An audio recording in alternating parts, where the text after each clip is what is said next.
Hello and welcome. Welcome to the workshop. New week, new sneakers, new goals. You know how we do, feeling good. And as they say, a sneaker a day keeps the doctor away. No one's ever said that.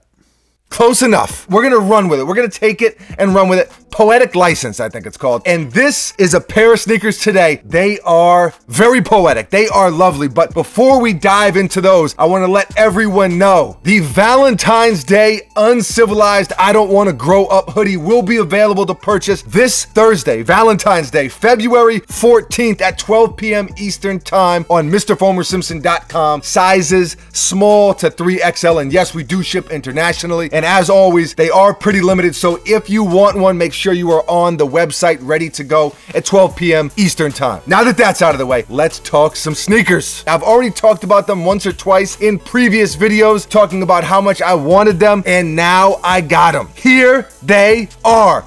Bang, bang. The Nike Airmax 97 Wild West.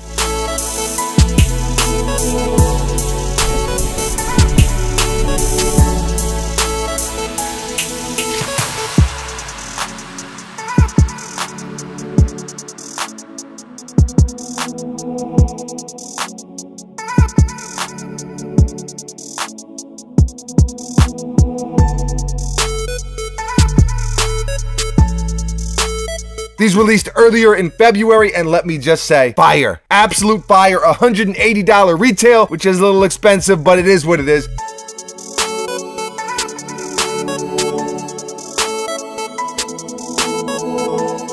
I don't see anybody really talking about them. I grabbed my pair from Kicks Are For Us. Shouts to them as always. But it's funny to me to see so many dope sneakers really kind of fly under the radar. I feel like it's more and more and more. And I'm pretty sure these did sell out. So maybe they weren't that under the radar, but they were very quickly forgotten about. And like I said, just not much buzz around them. Not many people talking about them. I mean, they dropped the Travis Jordan 1s during the Grammys last night. In a sneaker world where there are so many hyped releases, and it's so saturated, and it's release on top of release on top of release, a sneaker like this does go relatively unnoticed, which I'm not mad about at all. This is one of the doper releases this year, and I know it's too early to start talking about best of the year convos, but these are really damn good. Let me just say that. Woody from Toy Story would be very proud.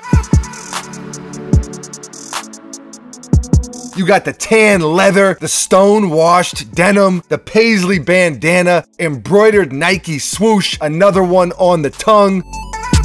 Gum bottom, I mean, these are technically gum bottoms, I guess, I don't know. Tan bottoms, gum bottoms. They look really, really good, whatever they are. The shoe is dope, man. It just really, really is. Now, it is true. If you know me, then you know I love Air Max sneakers. That's no secret. I love Air Max in general. It's partly a nostalgia thing, but they're also just really dope sneakers, and the Air Max 97 is one of my favorites. Definitely one of the most underrated Air Max of all time. An unsung hero, if you will.